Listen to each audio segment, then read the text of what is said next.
L'Esprit lui-même rend témoignage avec notre esprit que nous sommes enfants de Dieu. Et si nous sommes enfants, nous sommes aussi héritiers. Héritiers de Dieu, co-héritiers de Christ. Romains 8, 16, 17.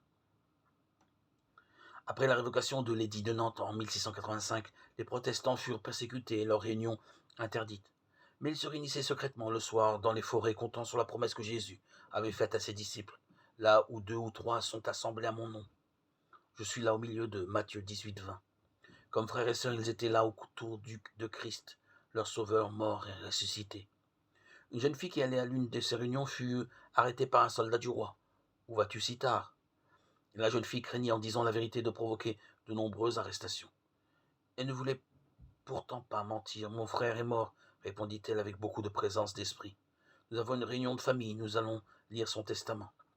Elle put continuer son chemin, mais à son retour, la voilà de nouveau arrêtée par le même dragon du roi. Alors, est-ce que ton frère a été généreux pour toi? Oui, il m'a tout donné.